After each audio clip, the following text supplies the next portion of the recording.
就在中国官方不断吹嘘经济复苏之际，一个惊人的事实却被曝光：中国经济已陷入通缩泥潭，而且情况比想象中更加糟糕。9月6日，在上海外滩金融峰会上，一位重量级人物罕见地承认了这个不可告人的秘密，他就是中国前央行行长易纲。这位曾经掌管中国货币政策的大佬竟然公开表示，当前中国应该专注于应对通货紧缩。这番言论无异于一记重磅炸弹，在经济界引起轩然大波。要知道，就在1年多以来，中国经济官员们一直在极力否认通缩的存在，声称这是国外唱衰中国的论调。可现在，连前央行行长都不得不承认这个残酷的现实，可见中国经济已经病入膏肓，情况之严重超乎想象。那么，到底是什么让易纲如此忧心忡忡？让我们来揭开这惊天内幕。据最新数据显示，2024年上半年，5346家 A 股上市公司合计实现营业总收入 34.87 万亿元，同比下降 1.41%， 合计实现归母净利润 2.90 万亿元，同比下降 2.36%。这意味着什么？意味着连这些堪称中国经济核心的优质资产都在亏钱。更可怕的是，那些中字头的国企央企情况更是惨不忍睹。以某大型建筑企业为例，其经营活动产生的现金流量净额为负上千亿元，这意味着这家被称为建筑业航母的央企正在以每天数亿元的速度疯狂烧钱。随着企业利润的急剧下滑，员工的薪资待遇也在不断缩水。据不完全统计，今年以来已有超过 70% 的企业实施了降薪措施，其中不乏一些知名互联网巨头，有的公司甚至直接砍掉了员工 30% 以上的工资。更令人稀罕的是，就连那些曾经高高在上的金融精英们，如今也难逃降薪的厄运。据悉，中国6大国有银行中有5家出现罕见的营收净利双降。这意味着什么？意味着连银行业这个吸血鬼都开始缺血了。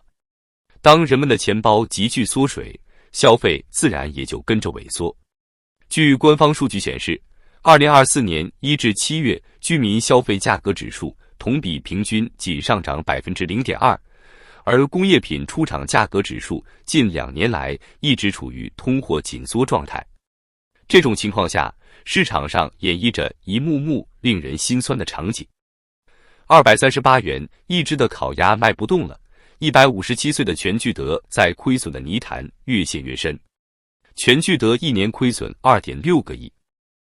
2024年上半年，将近106万家的餐厅倒闭，这个数量又接近2023年全年倒闭的总和。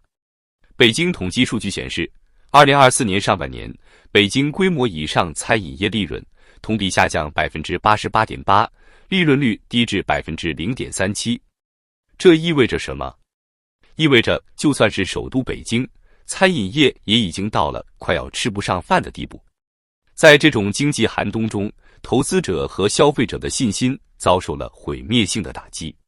据最新调查显示，超过 80% 的中国投资者表示对未来经济前景不抱希望，而有 65% 的消费者表示会减少非必要开支。有评论人士指出，中国的中高端收入的人群，他们的财富在急剧的缩水。他们集体性的对中国经济的未来已经非常严重的有了一种悲观，甚至是绝望的情绪。他们现在都要把钱留着存着，以防在未来出现社会动荡。这种悲观情绪正在形成一个可怕的恶性循环，消费不足导致企业利润下滑，企业利润下滑导致裁员降薪，裁员降薪又进一步打击消费，如此循环往复。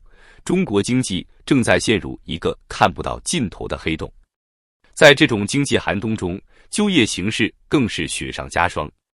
今年数以百万计的大学生毕业即失业。去年7月，中国公布的青年失业率达到创纪录的 21.3%， 但仍被质疑经过美化。更可怕的是，8月，当局竟然暂停公布青年失业率。直到12月才再次公布所谓去除在校学生之后的青年失业率，该数字突然降至 14.9%。外界质疑这是在玩数字游戏。到了今年7月，这个经过优化的青年失业率又飙升到了 17.1%。这意味着什么？意味着中国的年轻人正在失去希望。一位刚刚毕业的大学生无奈地表示，我们这一代人可能要成为第一个比父母更穷的一代。作为中国经济的支柱产业，房地产市场的崩塌无疑是压垮骆驼的最后一根稻草。据最新数据显示，今年前7个月，中国百强房企销售额同比下降超过 30%。更可怕的是，许多2、3线城市的房价已经跌到了10年前的水平。一位曾经的房地产大亨悲观地表示，这不是什么周期性调整，而是结构性崩塌。中国房地产的黄金时代已经一去不复返了。这意味着什么？意味着千千万万中国家庭赖以安身立命的财富正在蒸发。据估算，仅今年上半年，中国中产阶级的财富就已经缩水了至少 20%。在经济全面下滑的背景下，地方政府的财政收入也在急剧萎缩。据财政部公布的数据显示，今年前7个月，地方政府土地出让收入同比下降 22.3%， 降至近8年新低。为了填补财政窟窿，各地政府开始铤而走险。有的地方甚至打起了小产权房的主意，想要对这些原本不被承认的房产征税。更有甚者开始砸锅卖铁，把公共资源变卖牟利。这意味着什么？意味着政府已经山穷水尽，不得不铤而走险。一位经济学家警告说，如果任由这种情况发展下去，不排除会出现局部地区的政府失序。在经济持续下滑的背景下，社会矛盾正在日益激化。据不完全统计，今年以来，全国各地已经发生了数百起因拖欠工资引发的群体性事件。更令人担忧的是，这种情况还在不断蔓延。一位社会学家警告说，当一个社会的失业率超过 20%， 就会出现大规模的社会动荡。而现在，中国的实际失业率恐怕已经接近这个临界点了。那么，面对这样的经济困境，中国当局究竟有何对策？令人失望的是，除了不断强调要有信心之外，似乎并没有什么实质性的措施。有分析指出，中国已经陷入了两难困境，如果大规模刺激经济，可能会引发通货膨胀，导致人民币贬值；如果不刺激，经济可能会进一步下滑，引发更大的社会问题。更令人担忧的是，在国际环境日益恶化的背景下，中国经济想要重现往日辉煌，恐怕已经是奢望。一位国际经济学家指出，中国经济的高速增长很大程度上得益于全球化红利，但现在这个红利已经消失了。那么，普通老百姓该如何应对这场经济风暴呢？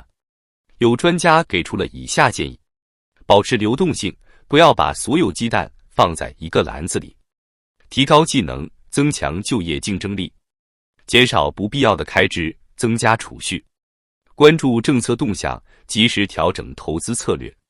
总之，在这场看不到尽头的经济寒冬中，每个人都需要做好过冬的准备，因为这个冬天可能会比我们想象的更加漫长和寒冷。